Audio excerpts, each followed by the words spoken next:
and I appreciate you. And I saw this article. Of course, it made me sick, but I'm going to share the article so it can make all of you sick too. Um, but this isn't a question that doesn't need to be posted on the page. I'm going to do that anyway. I'm just outraged and needed to vent. A major part is missing from this article. The teacher resigned, was not fired, and she was able to work at another school until her arrest over a year later. And in quotations, it's the article where Texas school staffers accused of locking up boy until he ate his own feces.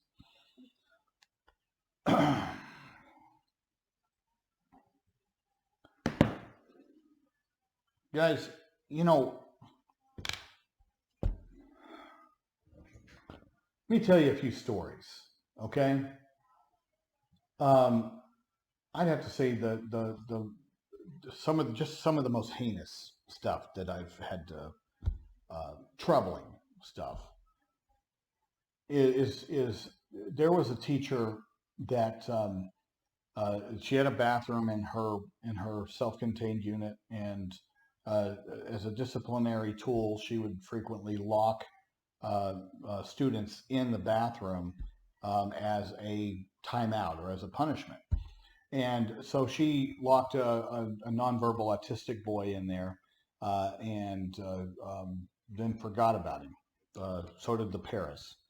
And, they all went home. The boy's a bus rider and wasn't on the bus, and turned off all the lights of the classroom. And of course, the bus, the boy wasn't supposed to get off the bus until the 4 o'clock hour sometime. And that's when the parents were like, where the hell's my kid? And the bus driver's like, they never put the child on. And of course, then the parents are frantic, calling around, finally get somebody from the school because they had all left.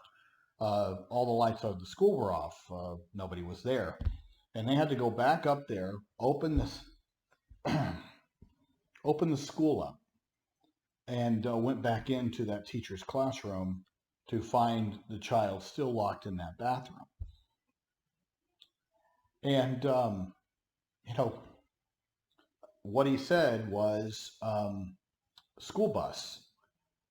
I don't know what he felt, what trauma, but he had been in there for hours.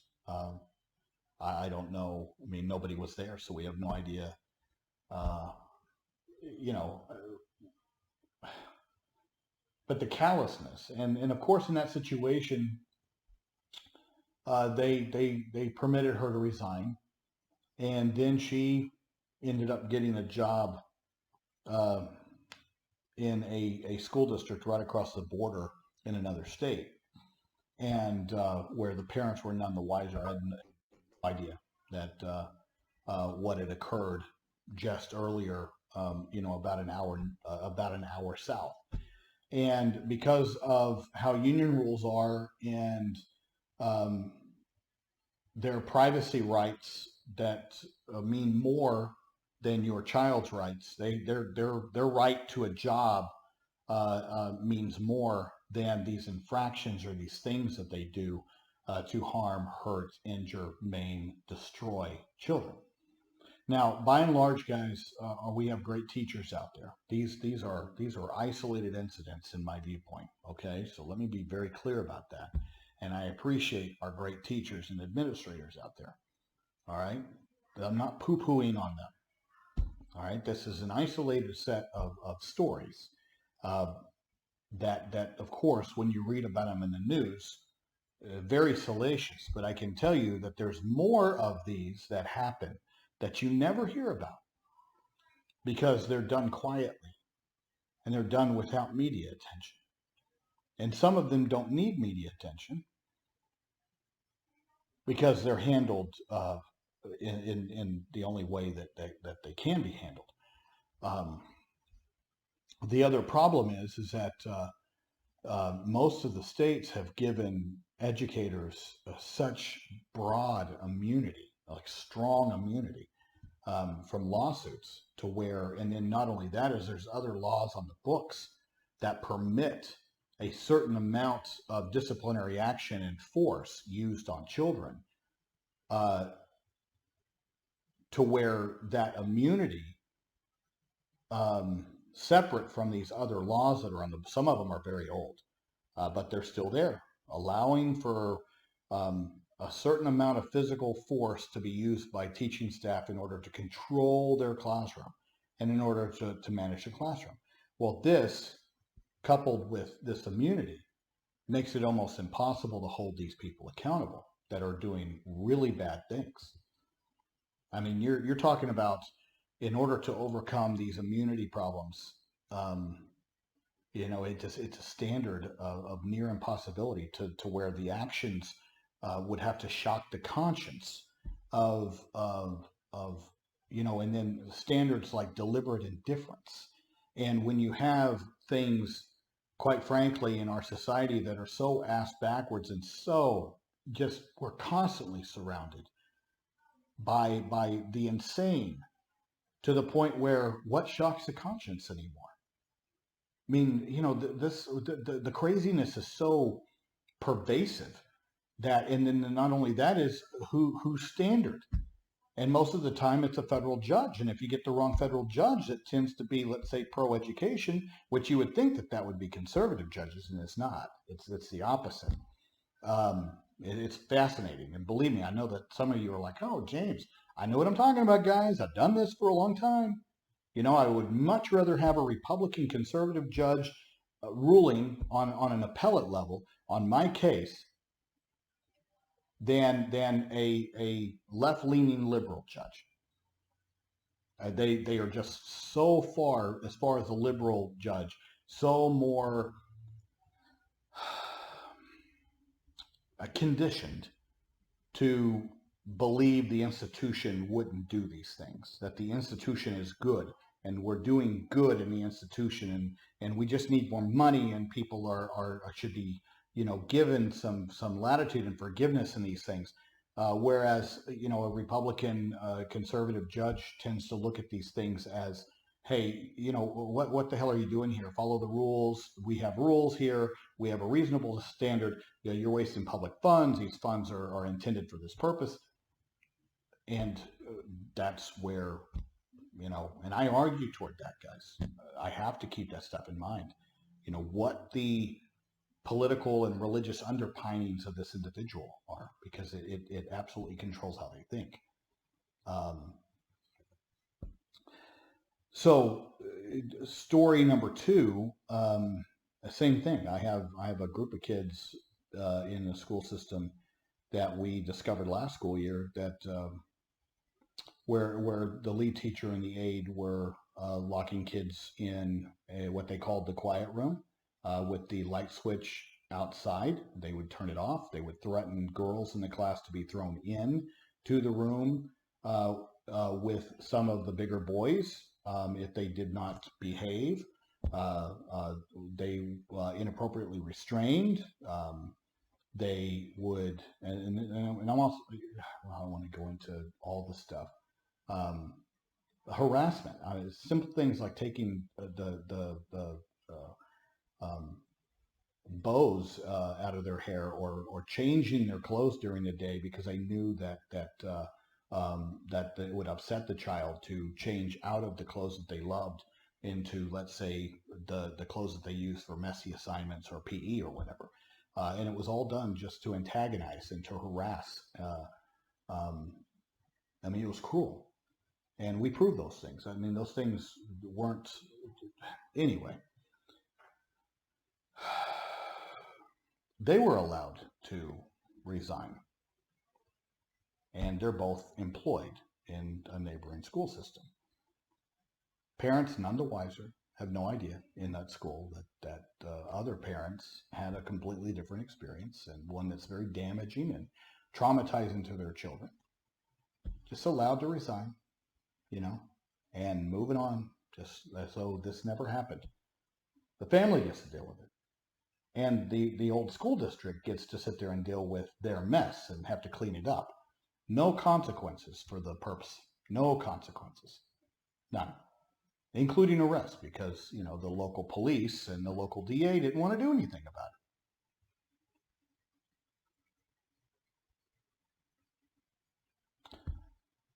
it. Okay, that's that situation. Then I have another one, guys, where I have a kid a girl, a young girl that, and I'd say young, I'm talking about in their mid-teens, but under the age of consent. Okay, 16 is the age of consent, so under that, preyed upon by an older boy, that's a senior, and in that situation, guys, I have a school system that's come down on her, uh, um, even though the older kid has been arrested and charged. Um, to sit through a meeting like that and see women, especially that one just floored me. It's few times that I've been in meetings that absolutely floor me. Um, that I didn't expect women to act like this when it was the girl that was victimized, and where her emotional and mental age is not anything where her physical age is. Um, just callous. And I don't know what to take away from this kind of stuff. It weighs heavy on me after these meetings, um, because you sit there and you think, how, as a society, how can we do this to people? How can we turn a blind eye to our humanity and our empathy and our sympathy and our compassion, um, because this place gives me a paycheck. And you sit there and you wonder. I guess I don't wonder. Um, and a lot of you, if you spend enough time on this page, you sit there and you can think to yourself, oh, James and his political views. Guys, I hate government. I hate government. I hate government institutions. But this is why. This is why. In the time that I have been doing this, I don't see any good come out of it. None. I see people working within it that most of the time, and I don't want to generalize because there's some good people in it, but it's also a haven for the shittiest people in the world. The people that are power drunk, and the people that are putrid and narcissistic and nasty and evil. It's also a perfect place for them to work because there is no consequence for them. There is no accountability for them in large part. They're allowed to resign, or they're allowed to lie. They're allowed to cheat. They're allowed to steal, and they're protected in it. And then they all protect each other, all against us, the citizen, in this fantasy that somehow we, the people, control things. We don't control things, guys. They control things. The inmates run the asylum, guys. I don't know if you've really grasped that right now. And those of you out there that go, oh, I need more government. We need more government. We need more laws, and we need more rules, and we need more police, and we need more structure. Bullshit. We need the opposite. We need more freedom, and we need more liberty, and we need more individual responsibility, and we need people kicked in the can and dragged out in the street and tarred and freaking feathered for the kind of stuff that they're doing. We should instill fear in these people that supposedly work for us, because they don't. And they know that they can get away with this stuff, sitting there on their little pompous shit pile of whatever perceptive power they think they have, making judgments against you as parents, making judgments against your kids. Not protecting them. They know she's vulnerable. They know that she's gullible. My God, she's 15 years old, carries around plush dolls still. But yet, they wanted to have a manifestation meeting for her today, because they want to punish her, though she was the victim. Damn those people.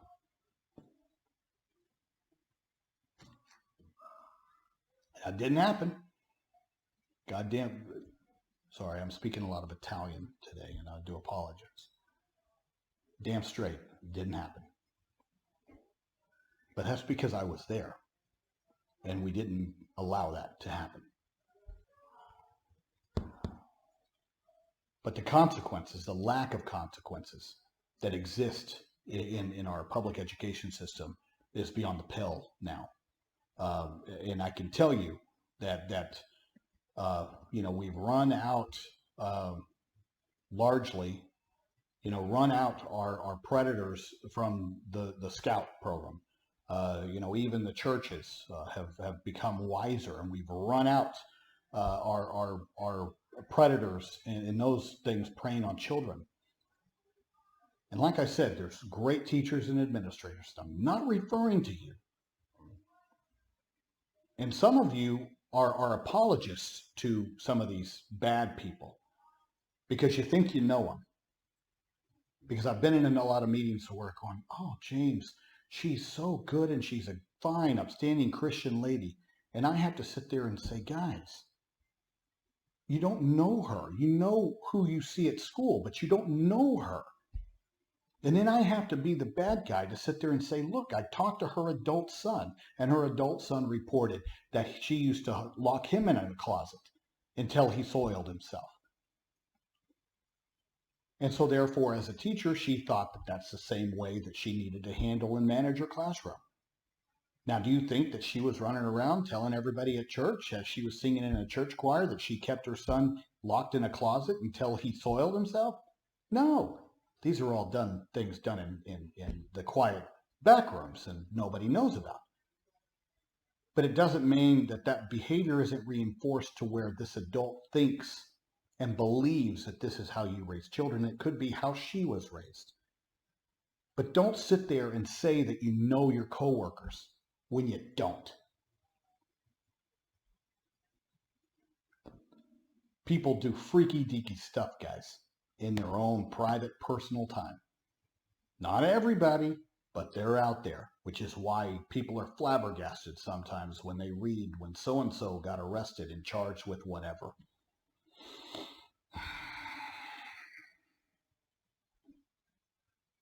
So our public school, because of these old laws that permit a certain amount of force and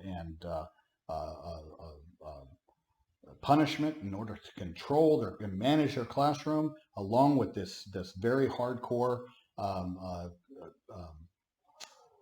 codified immunity. No, it's a perfect environment for predators. Perfect environment for predators. And they're there. They are there. I have to deal with them. But they're able to resign. And they're able to hurry up and quit, and when everybody's on to them, and they get to move over here to this school, and they just get to bounce around and victimize people. How do you stop it? I don't know. Don't know. I just can continue to do what I do, and I can continue to sit there and fight the good fight. But these aren't my schools, guys. I don't live in those communities. You have elected boards of education. You have people that are supposed to answer to you in the form of superintendents. But do we have cohesive groups of people in a community? Well, I think that's one of the problems in the United States, is we're losing that sense of community. And because we're losing that sense of community, people don't know each other. So therefore, it's harder to get them in a cohesive group to go in up there and drag some of these people out by their ears and instill a little fear into them, because that's what needs to happen. I'm not advocating violence. Don't confuse what I'm saying. But I'm saying that they need to understand that they answer to people, and they just can't act with impunity. Okay? Horrible things going on. But yeah, they allow them to resign and move over here. The only positive thing is that they finally picked these ones up, and she was arrested. And that's the nice thing, is she was arrested in front of people. She was arrested at her school. She was perp walked, and it was done publicly. They could have done it privately, but they did it on purpose in order to make a very public point. And so I do respect the police that decided to do that. I respect that they did it publicly.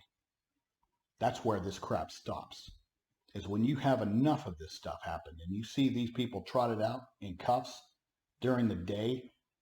What a great message to send to students. What a great example. Then students know they're protected. Police, administrators,